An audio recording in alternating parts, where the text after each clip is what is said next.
Hi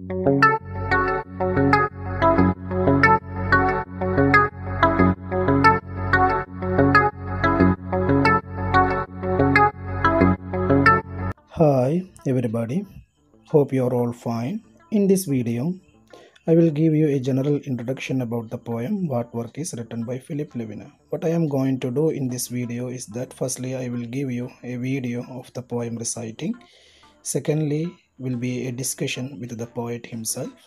And thirdly a summary and analysis prepared by me. So my dear students, if you have any queries or doubts related with the text or anything, please feel free to contact with me through WhatsApp or other media. So let's go to the lesson. Be with me. What Work Is by Philip Levine. We stand in the rain in a long line waiting at Ford Highland Park for work. You know what work is. If you're old enough to read this, you know what work is, although you may not do it. Forget you. This is about waiting, shifting from one foot to another, feeling the light rain falling like mist into your hair, blurring your vision until you think you see your own brother ahead of you, maybe 10 places. You rub your glasses with your fingers and, of course, it's someone else's brother. Narrower across the shoulders than yours, but with the same sad slouch. The grin that does not hide the stubbornness, the sad refusal to give in to rain, to the hours of wasted waiting, to the knowledge that somewhere ahead a man is waiting who will say, no, we're not hiring today, for any reason he wants. You love your brother.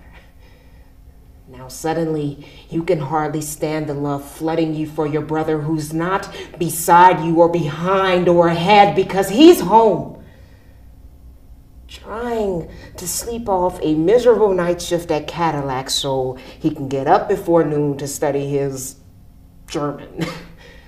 Works 8 hours a night so he can sing Wagner, the opera you hate most, the worst music ever invented.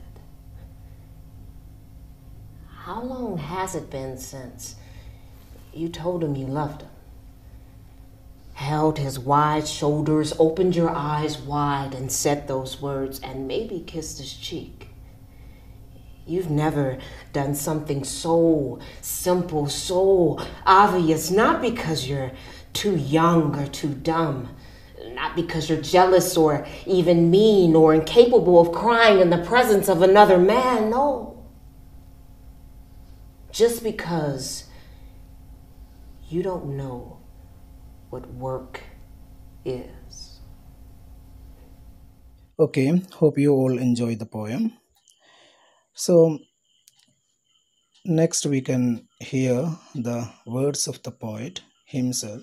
It is an interesting interview with the poet. Why did you choose that poem? I chose this poem because it spoke to the voiceless worker, and that's one of the things that I really I just felt a connection to, because I know how it feels, just to be standing in line and, waiting all day, for something to happen. You're waiting for something better for yourself, but then it's just like at the end of the day, you still have to feed your family. So, it's kind of like that irony in there, and I just felt a big connection because it's something that I wanted to say. Well, thank you. I feel honored that that young people are being urged and aided to find, American poetry that is meaningful to them, that enlarges the way they look at the world, that in some ways redefines who they are, what they want to do. Do you now, having sort of saturated yourself in poetry, do you want to write poetry?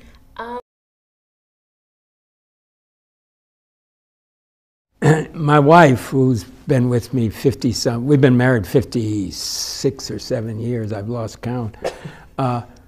Oftentimes, we use poems when we converse. We'll make a reference to something, and I'll make a reference to see if she's hip to what I'm talking about. Okay. And she'll come back and recite the next line. Nice. And then I'll say, okay, honey. So that telepathic communication. Yeah. She says, she'll say things like, you don't have to test me, Phil. I've been with you 50-some years. But it isn't just my poetry. We read, you know, poetry in English, and for many years we read poetry in Spanish. We lived in Spain a couple of years. And I was fortunate to find a woman who honored my poetry and honored the idea that I would want to become a poet. And in fact, in the first couple of years of our marriage, she supported me. Nice. And it wasn't until we had children and she saw how weak I was with them and realized if these kids are going to amount to anything, they got to have a mother's love there all the time. So then I went to work. I had started publishing, so I was. So, although the poem you recited does reflect a period in my life that went from, I don't know, 15, 16 to 26, because I grew up during World War II, and there were jobs for everyone, right. Everyone, because so many men had been, you know, gone off to war, and so naturally, and I came from a working class family, so we all had to kick in, and my father died when I was a kid, so we all had this sense that we were going to, right. We had to contribute.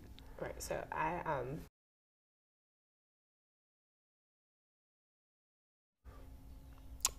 Actually, very few of my poems are that autobiographical, but that one is. I did have the experience of going to get a job at Fort Highland Park. And I never forgot it because of the insult I felt that was being delivered to all of us. The paper said, you know, that the employment office opened at 8 in the morning. And I got there, there were 20 or 30 guys ahead of me, because I got there just about at 8. And we stood there and stood there and stood there, and it didn't open till 10. And you know, after I'd invested an hour and knew I had, you know, what am I going to do, throw the hour away? I need a job. And I thought about it, though, and I thought, this isn't an accident. right. They want people who are willing to stand in the rain for 2 hours to get a job. You're passing the surf test. You're a serf. Right. You're a born serf. We want you. And by the time I got in there, I was so angry. And you walked in and there were 4 desks. And you stood and a man sat behind one of these, you know, and there were that many of us. And you were called, you know, a guy who signaled, and you went over there. And he's down here in the seat of authority, and you're standing here, you don't know what to do with your hands. Right. And you know, water's dripping off you. We didn't have umbrellas because that was sissy stuff. Right. Totally understand. Yeah, I was probably about 22.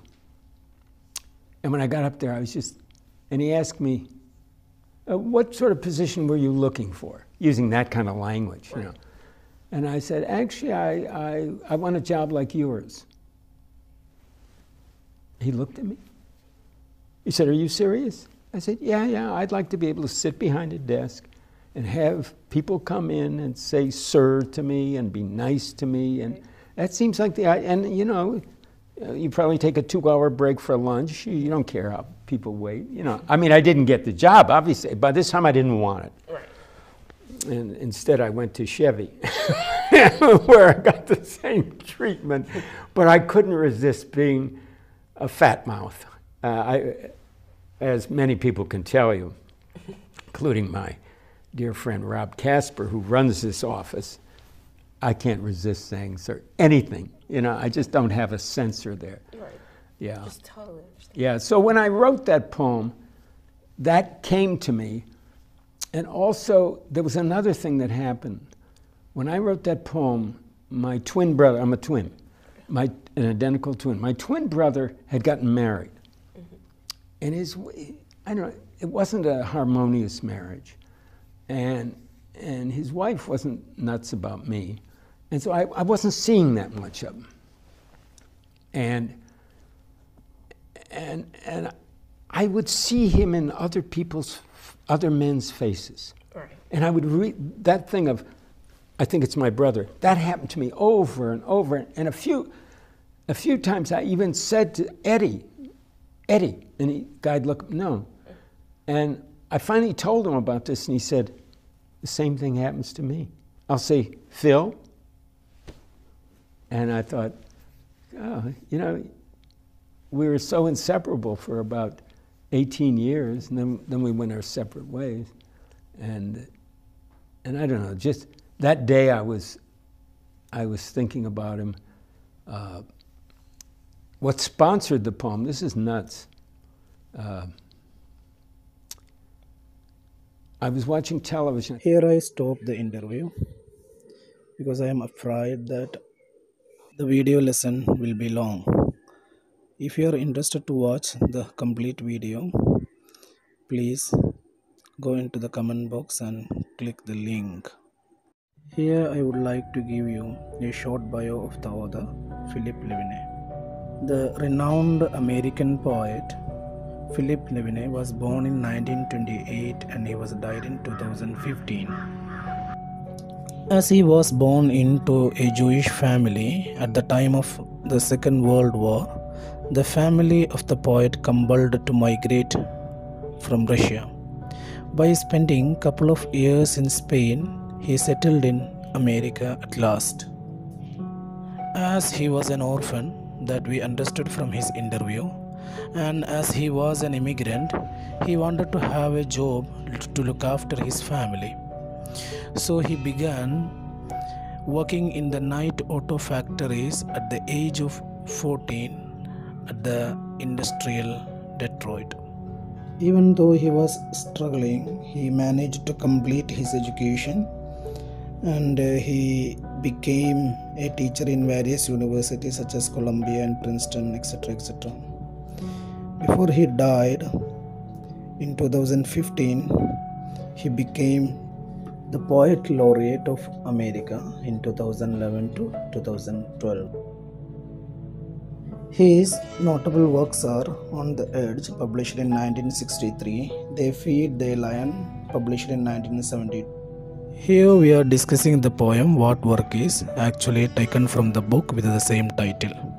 He bagged National Book Awards twice and he got the award for the second time for the work What Work Is.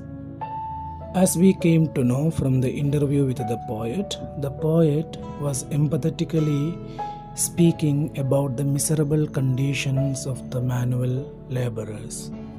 He rendered very beautifully their loneliness, their desperation, the helplessness of the workers through this poem, What Work Is. In the Levine's portrayal, one searches for a job or goes to work primarily to get money to support a family. In a sense, every human being could be defined as a worker at some stage of her or his entire life. During the adolescence of his life, Levine did various kinds of works in the industrial area of Detroit. From these experiences, from these kinds of sufferings or the miserable experiences, he wrote the enough resources and material for his work, What Work Is. So, as we have noted, the What the Work Is an autobiographical poem. Hope you enjoy the lesson, finish your assignment within time, and submit your assignment through WhatsApp or email or in NetMato. Thank you.